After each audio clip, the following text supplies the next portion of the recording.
আসসালামু আলাইকুম। তোমরা যারা সাস্টের বি ইউনিটের সাজেশনের জন্য অপেক্ষা করতেছিলা, তাদের জন্য আজকের এই ভিডিওটা। আজকের এই ভিডিওতে মানবিক, বাণিজ্য এবং যারা সায়েন্স থেকে আছো, তারা যারা বি ইউনিটে ভর্তি পরীক্ষা দিবা, তারা আসলে কি, কি পড়বা, কিভাবে পড়বা, কোন জায়গাগুলাকে বাদ দিবা, সবকিছু নিয়ে আজকের এই ভিডিওতে তোমরা A to Z জানতে পারবা। তো সাস্টে যারা মানবিক থেকে পরীক্ষা দিবা, তাদের আসলে পরীক্ষা ৮০ মার্কের। বাট এইখানে একটা ইন্টারেস্টিং ফ্যাক্ট আছে। প্রথমে যদি আমি তোমাদের কাট মার্কটা শুরু করে দিই, যে মানবিক থেকে যখন তোমরা ৮০টা প্রশ্নের উপর পরীক্ষা দিতে যাবা সাস্টের, তখন আসলে তোমাদের ৮০টা প্রশ্নে পরীক্ষা হবে না। তখন তোমার পরীক্ষা হবে হচ্ছে ৬৫টা প্রশ্নে। তো তোমরা অবাক হয়ে যাইতে পারো যে ভাইয়া ৮০টা থেকে ১৫টা প্রশ্ন তাইলে গেল কই? তো এই জায়গাতে আছে টুইস্টটা। টুইস্টটা হইল যে সাস্টে সবথেকে কম মার্কে তোমরা যারা এবার মানবিক থেকে পরীক্ষা দিবা তারা চান্স পাবা। কিভাবে পাবা এবং কেন ৬৫ মার্কের উপর তোমাদের অ্যাকচুয়ালি টার্গেট নিয়ে পরীক্ষা দিতে যাওয়া উচিত, সবকিছু বিষয় আমরা একটু একটু করে দেখার ট্রাই করব এবং বাণিজ্য এবং বিজ্ঞানের যারা স্টুডেন্ট আছো তারাও কিভাবে ভালো করতে পারো সবগুলা বিষয় নিয়ে আমরা আলোচনা করার ট্রাই করব। তো প্রথমে আমরা দেখি যে আসলে এই মানবিকের ৮০ নম্বরের যে সাস্টের বি ইউনিটে প্রশ্ন হবে কোন কোন জায়গা থেকে হবে। তো তোমরা যদি খেয়াল করো, দেখো বাংলা প্রথম পত্র, বাংলা থেকে অর্থাৎ বাংলা প্রথম পত্র, ব্যাকরণ সবকিছু মিলায় সাহিত্য ১৫ মার্ক, ম্যাথ থেকে ১৫ মার্ক, আইসিডি থেকে ১০ মার্ক, ইংলিশ থেকে ১৫ মার্ক, জিকে থেকে ১০ মার্ক, মৌলিক জিকে থেকে ১৫ মার্ক। তাইলে এইখানে তো ৮০ মার্ক হইল। তাইলে কেন বললেন আপনি যে ৬৫ মার্কের উপর তোমাদের অ্যাকচুয়ালি পরীক্ষা হবে?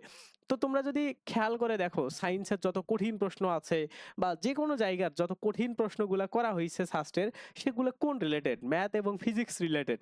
যেহেতু তোমাদের এই আর্টসের ইউনিটে ম্যাথ নামক একটা অপশন আছে এবং এইখানে ১৫ নম্বর দেওয়া হয়েছে, তার মানে তোমাদের উচিত তোমরা যারা আর্টস থেকে পরীক্ষা দিবা তাদের এই ১৫ মার্কটা একদম বাদ দিয়ে পরীক্ষার হলে ঢোকা। তো তোমরা অনেকেই বলতে পারো যে ভাই আমরা তো ম্যাথ আসলে অনেকেই করছি, তাইলে কেন ১৫ মার্ক বাদ দিব? তো সব থেকে ভালো ডিসিশন হইলো এইখান থেকে মানবিক থেকে যারা ম্যাথ করছো তারা সিরিয়াসলি ম্যাথ কতজন করছো? সিরিয়াসলি ম্যাথ 10% স্টুডেন্টও করো নাই।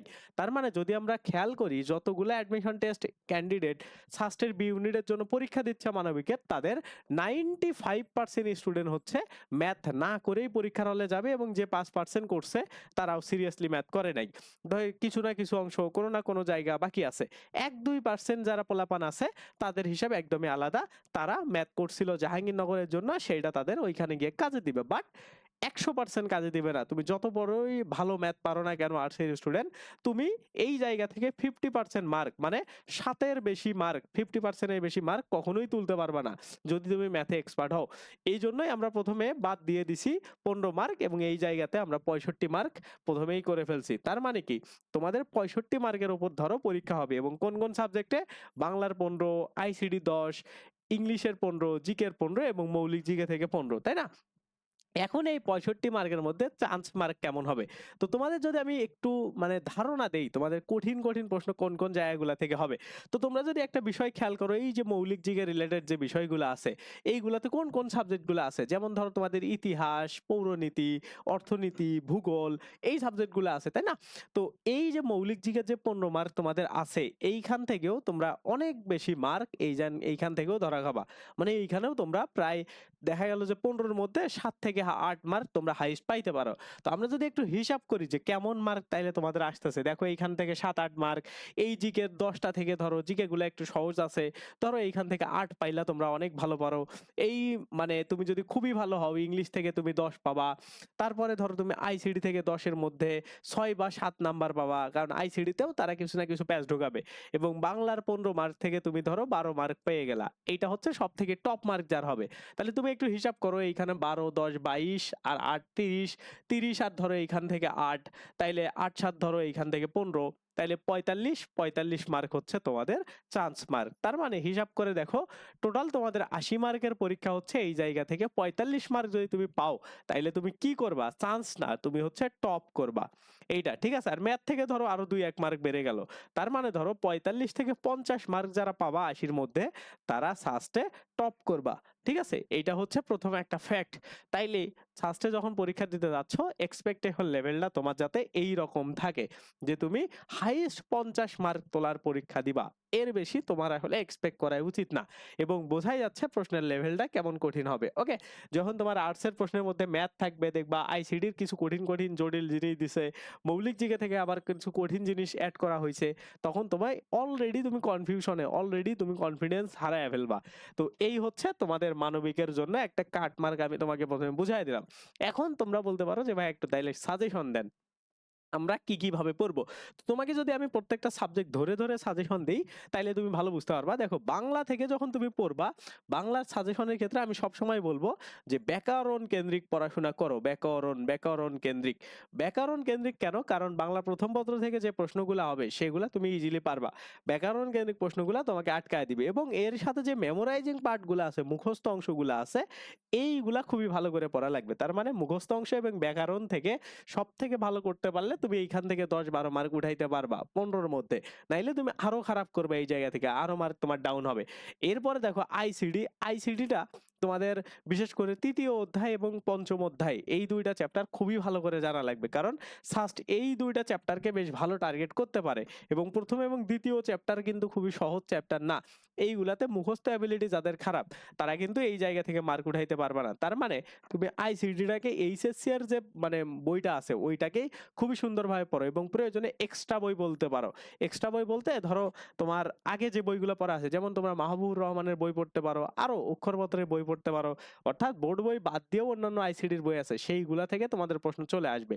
এবং এইটা থেকে ভালো প্রশ্ন কমন পাওয়া হইলো বোর্ড পরীক্ষার জন্য যেমনে পড়ছিলা ওইভাবে এইটার প্রিপারেশন নেওয়া, তাইলে তোমার এই জায়গাতে ভালো একটা প্রিপারেশন হবে। এটা হলো আইসিডির গেল। ওকে, তারপরে যখন তোমরা ইংলিশে আসবা, ইংলিশের ক্ষেত্রে ফার্স্টের প্রশ্ন কিন্তু অত বেশি মানে মানে অত বেশিও সহজ হয় না, মডারেট লেভেলের তারা প্রশ্ন করে, এবং সব থেকে বেশি তোমাদের আটকায় দিবে মেমোরাইজিং পার্টগুলাতে। ফার্স্টের মেমোরাইজিং পার্টগুলো তোমরা যদি দেখো, বেশ বেশ বেশ কঠিন হয়। বিশেষ করে ভোকাবুলারি গুলা, অদ্ভুত ভোকাবুলারি তারা দিয়ে দেয়। তারপরে অ্যানালজি থেকে প্রশ্ন করে, লিটারেচার থেকে প্রশ্ন করে। তার মানে যে দিকগুলা অন্যান্য ভার্সিটি স্কিপ করে, সেইগুলা থেকে ফার্স্টের ইংলিশ অংশে প্রশ্ন করা হচ্ছে। তার মানে অবভিয়াসলি তুমি ওই দিকগুলা ফোকাস করে ইংলিশে পড়বা। এবং সব থেকে ভালো জিনিস হইলো তোমরা ইংলিশ ফার্স্ট পেপারকে এই জায়গা থেকে পড়তে পারো, কারণ 1-2 মার্ক এখান থেকে তোমাদের আসবে। তারপরে দেখো লিটারেচার পার্ট, লিটারেচার পার্ট থেকে আমি সব সময় বলি কমপক্ষে 3টা টপিক ভালো করে পড়বা: period of English literature, literary term এবং ফিগার অফ স্পিচ, এই 3টাকে। এই জায়গাতে আরো কিছু কোটেশন পড়তে পারো, তারপরে হচ্ছে আরেকটা ডেজিগনেশন পড়তে পারো। এই জিনিসগুলো তোমরা যদি পড়ো, তাইলে তোমার ইংলিশ অংশটা ভালো হওয়ার চান্স আছে। এবং এইচএসসি এর টপিকগুলাকে, এইচএসসি এর টপিক, গ্রামেটিক্যাল যে টপিকগুলো আছে ওইগুলাকে ভালো ফোকাস করবা। ন্যারেশন, ভয়েস, এগুলা থেকে ট্রান্সফরমেশন অফ সেন্টেন্স, তারপর right form of verb, preposition, এইগুলা থেকে মাস্ট মাস্ট কোশ্চেন তোমাদের আসবেই। এবং এর সাথে তোমরা অবভিয়াসলি পার্টস অফ স্পিচ যেগুলো আছে, নাউন, প্রোনাউন, অ্যাডজেক্টিভ, ভার্ব, এইগুলা খুবই ভালো করে তোমরা দেখে যাবা। আর এইখান থেকে আরো কিছু তোমাদের পিন পয়েন্ট ইরো রিলেটেড প্রশ্ন আসে, অর্থাৎ ছবির জন্য যে পড়াশোনাগুলো করতেছো সেইগুলা তোমার ইংলিশের এই জায়গার 15 মার্কে কাজে আসবে। এরপরে দেখো জিকে 10 মার্ক। এই জিকে 10 মার্কের মধ্যে তোমাদের সাম্প্রতিক প্রশ্ন সব থেকে বেশি থাকবে। তুমি শাস্ত্রের আগের প্রশ্ন দেখো, ইন্টারন্যাশনাল এবং সাম্প্রতিক থেকে প্রশ্ন বেশ ভালো আসে, এবং যে প্রশ্নগুলো আসে ওগুলা পারা যায় না। বাংলাদেশ থেকে যেগুলো আছে সেগুলো তোমরা পারবা। এই জন্য তোমরা ওইভাবে এটাকে বিল্ড আপ করবা। আর মৌলিক জিকের জন্য তোমাদের গুচ্ছের জন্য যে মৌলিক জিকেটা যেটা পড়া দরকার ওইটাই তোমরা পড়বা। ওইটা পড়লেও তোমার এই জায়গার মৌলিক জিকের প্রশ্নগুলো কভার হবে। বাট এইখানে প্রশ্নগুলো কনসেপচুয়াল প্রশ্ন আসবে, জ্ঞানমূলক প্রশ্ন না। ঠিক আছে, যে ধরো একটা তোমাকে কোনো একটা কনসেপ্ট, মানে তুমি চিন্তা ভাবনা করে কি হইতে পারে, ভাষাগত দক্ষতার আইকিউ এর যে প্রশ্নগুলো আছে ওই টাইপের প্রশ্ন এখানে তোমাদের আসবে। তো এইভাবে তোমরা যদি পড়তে পারো বা এই জিনিসগুলো খেয়াল করতে পারো, তাইলে তোমরা 40+ মার্ক উঠাইতে পারবা। এবং এই 40+ মার্ক তোমাদের চান্স পাওয়ার জন্য এনাফ। এবং ভালো ভালো সাবজেক্ট ওইখানে ইকোনমিক্স, ইংলিশ, এই সাবজেক্টগুলো, পাবলিক অ্যাড, এইগুলা তোমরা ইজিলি পেয়ে যাইতে পারো যদি তোমরা এই টাইপের মার্ক উঠাইতে পারো। তার মানে তুমি যদি 50% মার্ক উঠাইতে পারো, তাইলে তুমি সাস্টের হচ্ছে বি ইউনিটের কি করবা, টপ করবা, এইটা বলে দেয়াই যায়। ঠিক আছে? এটা বলে দেয়া যায়। যদিও এটা নির্ভর করবে পুরোপুরি প্রশ্নের উপরে, বাট আন্দাজ করা যায় আগের বারের প্রশ্নগুলা থেকে। ওকে? তো এই হচ্ছে সাস্টের প্রিপারেশন। মানে তোমরা আগে জাহাঙ্গীরনগরে পরীক্ষা যেমন দিলা না? খুবই খারাপ পরীক্ষা দিয়েও অনেক ভালো পজিশন আসছে। তাই না? তো সেম এইখানে দেখবা খারাপ পরীক্ষা দিয়েও তোমাদের ভালো পজিশন আসবে। এইটা হচ্ছে তোমরা যারা বি ইউনিট থেকে পরীক্ষা দিবা। এখন সি ইউনিট থেকে যারা পরীক্ষা দিবা, বাংলা, ইংলিশ, জিকে, আইকিউ এগুলার মার্ক তোমাদের সেম। পাশাপাশি সাথে তোমাদের এই সাবজেক্টগুলো জাস্ট পড়তে হবে। হিসাব বিজ্ঞান এবং ব্যবস্থাপনা এই ২টা থেকে ১৫। যারা বাণিজ্য থেকে বি ইউনিটে পরীক্ষা দিবা তাদের জন্য আরকি। ঠিক আছে? তো এইভাবে বাংলা, ইংলিশ, জিকে যেভাবে পড়লাম সেভাবে পড়বা। আর হিসাব বিজ্ঞান ব্যবস্থাপনা সম্পর্কে I have no idea. So তোমরাই ভালো জানো কেমনে এই জায়গার ১৫ মার্ক তোমাদের উঠাইতে হয়। সেম ভাবে যারা বিজ্ঞানের আছো দেখো তোমাদের বাংলা থেকে ১০, ইংলিশ থেকে ২০ এবং জিকে থেকে ১০। তার মানে প্রায় এইখানে ৪০ নাম্বার 50% নাম্বার তোমাদের বাংলা, ইংলিশ, জিকে থেকে আসবে। আর বাকি 50% নাম্বার এই যে ফিজিক্স, কেমিস্ট্রি, ম্যাথ এইগুলা সম্পর্কে আমি আসলে বলার কেউ না। কারণ আমি নিজে ইন্টারমিডিয়েট সায়েন্স থেকে পড়ি নাই। সো তোমরা ভালো করে এইটা আইডিয়া তোমাদের থাকতে পারে যে কেমনে এই জায়গার তোমাদের বাকি মার্কগুলা উঠাইতে হয়। ঠিক আছে? বাকি মার্কগুলা তোমাদের কিভাবে উঠাইতে হয়। তো এই হচ্ছে মোটামুটি তোমাদের জন্য মানে সায়েন্স, আর্টস, কমার্স যারা আছো বি ইউনিটের জন্য কিভাবে পড়বা, বিশেষ করে যারা আর্টসের স্টুডেন্ট আছো তাদের জন্য এই ভিডিওটা খুবই কাজে আসছে। তো ওইভাবে তোমরা পড়ো। আশা করি তোমাদের সাস্টের পরীক্ষা মানে ভালো হবে। আমি তোমাদের জাস্ট আইডিয়াটা দেওয়ার ট্রাই করলাম যে কত মার্ক নিবা বা কেমনে পড়বা বা কোন সাজেশন বা কোন দিক দিয়ে তোমরা হচ্ছে আগাইতে পারো সাস্টে ভালো করার জন্য। আশা করি তোমাদের ওইটা কাজে আসবে। তো তোমরা যারা সাস্টে পরীক্ষা দিচ্ছ, সাস্টে পরীক্ষা শেষ হওয়ার পরের দিন থেকেই, তার মানে তোমরা ২৮ ফেব্রুয়ারি মনে হয় তোমাদের সাস্টে পরীক্ষা এইখানে যা দিচ্ছ, এবং আমাদের পহেলা মার্চ থেকে আমাদের লাইভ ক্লাস শুরু হচ্ছে। আমাদের এই ২৭ ফেব্রুয়ারি ওরিয়েন্টেশনের মাধ্যমে শুরু হওয়া খুলনা ইউনিভার্সিটি, রাজশাহী ইউনিভার্সিটি এবং জিএসটি এর বি ইউনিটের যে ব্যাচ সেইটা। আর ইউআর এ ইউনিট এবং খুলনা ইউনিভার্সিটি সি ইউনিট মানে মানবিক এবং বিভাগ পরিবর্তনের। এইখানে তোমাদের ১২০টা লাইভ ক্লাস থাকবে, এক্সাম থাকবে ২০০টার প্লাস।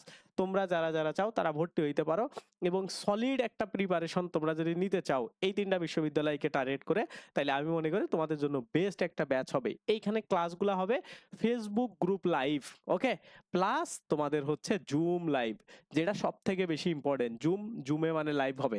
মানে একই সাথে ২টা প্ল্যাটফর্মে তুমি লিংক দিয়ে জুমেও ঢুকে ক্লাস করতে পারবা, অথবা তোমার যদি মনে হয় যে তুমি জুমে করবা না, তুমি হচ্ছে ফেসবুক লাইভে করবা, তাইলে ফেসবুক লাইভেও করতে পারো। মানে জুমে করলে তোমরা আমার সাথে ডিরেক্ট কথা বলতে পারবা। এবং এইখানে যে এক্সামগুলো হবে এইগুলো তোমরা যারা জানো আমাদের নির্ভর.নেট, NIRVOR নির্ভর.নেট, ওকে? তো একটা ফানি জিনিস, তোমরা নির্ভর বলো, এটা নির্ভর না, এটা নির্ভর, NIRVOR, ওকে? নির্ভর.নেট। তো এইটাতে তোমরা ঢুকলেই বুঝতে পারবা আমাদের এক্সামের কোয়ালিটিটা কোন লেভেলের হয়। এইখানে তোমরা এই বিশ্ববিদ্যালয়গুলোকে কেন্দ্র করে প্রায় ২০০ প্লাস এক্সাম দিতে পারবা, ওকে? এবং এইখানে আমরা মডেল টেস্ট তোমাদের জন্য অ্যাড করব। পাশাপাশি তোমরা তো মক টেস্ট ১,০০,০০০ এক্সাম, মানে মক টেস্ট বলতে টপিক ভিত্তিক পরীক্ষাও তো তোমরা দিতে পারবা। এইভাবে রেগুলার আমরা তোমাকে পড়াবো এবং সেই টপিকগুলোর উপরে পরীক্ষা দেব। মানে আমি মনে করি এই জায়গাতে যারা ক্লাস নিবে বা যেভাবে আমাদের পুরো কোর্স প্ল্যানটা সাজানো আছে, তোমার বেস্ট একটা প্রিপারেশন হইতে বাধ্য, ওকে? এবং এইটার ক্লাস রুটিনটা এই ভিডিওর ডেসক্রিপশনে আমি দিয়ে দিব, তোমরা চাইলে দেখে নিতে পারো। পুরো ডেসক্রিপশনটা পড়বা, তাইলে সবকিছু বুঝতে পারবা। অথবা আমাদের ওয়েবসাইটে গেলেও ওখান থেকেও তুমি রুটিন ডাউনলোড করতে পারবা, পুরো ডিটেলস দেখতে পারবা। তো এই কোর্সটা আমার মানে পক্ষ থেকে থাকবে যে হাইলি রিকমেন্ড, এবং এইটা আমাদের মোটামুটি একটা ফাইনাল ব্যাচ। এই ব্যাচটাতে যারা ভর্তি হবা তারা খুলনা ইউনিভার্সিটি এবং রাজশাহীর এক্সাম তো একই সাথে এপ্রিলের ওই রকম ১৫ তারিখের পর, ওইটা হওয়ার পরে তারপরে হচ্ছে গুচ্ছের জন্য যে আমাদের আবার নতুন করে পড়া শুরু হবে, সেটাতে তোমরা ফ্রি অ্যাক্সেস পাবা। এই ধরনের সব কিছু ফ্যাসিলিটিস তোমরা আমাদের এই কোর্সে পাবা। তো যারা সাস্টে পরীক্ষা দিচ্ছ, পরীক্ষা খারাপ হোক বা যেই হোক না কেন, ১ তারিখ থেকে আমাদের ক্লাসগুলো শুরু। এইগুলা তো হচ্ছে লাইভে হবে, আবার রেকর্ডেডও থাকবে। তো তোমরা ১ তারিখেই যদি ভর্তি হও, ২৮ তারিখে পরীক্ষা দিয়ে ১ তারিখ থেকে লাইভে ক্লাস করতে পারবা, অথবা যদি তোমার মিস হয়ে যায় কোনো ক্লাস, সেগুলা তো ওয়েবসাইট থেকে রেকর্ডেড করতে পারবা। তো সকল ধরনের ফ্যাসিলিটিস তোমাদের এই ব্যাচে থাকবে। ভর্তির জন্য এই নাম্বারে আমাকে হোয়াটসঅ্যাপে কল অথবা নক দিতে পারো একটা স্ক্রিনশট নিয়ে, অথবা এই ভিডিওর ডেসক্রিপশন চেক করো, সব ডিটেলস আছে। তো আজকের ভিডিওটা এই পর্যন্তই। আশা করি তোমরা সাস্টে ঠান্ডা মাথায় পরীক্ষা দিবা, কারণ প্রশ্ন যত কঠিন চান্স পাওয়া তত সহজ। কম মার্ক উঠলেই চান্স হবে, ওকে? সো একদম ঠিকঠাক প্রশ্নগুলো দাগাবা, যাতে করে তোমার চান্সটা খুব ভালোভাবে হয়ে যায়, ঠিক আছে? তো আজকের ভিডিওটা এই পর্যন্তই। সবাই সুস্থ থাকবা, ভালো থাকবা। সাস্টের জন্য বেস্ট অফ লাক। আল্লাহ হাফেজ। Bye bye. ভিডিওটা ভালো লাগলে অবশ্যই লাইক দিবা, চ্যানেলে নতুন হলে সাবস্ক্রাইব করো। ব্যাচে ভর্তির জন্য এই নাম্বারে হোয়াটসঅ্যাপ অথবা কল করো। বাই।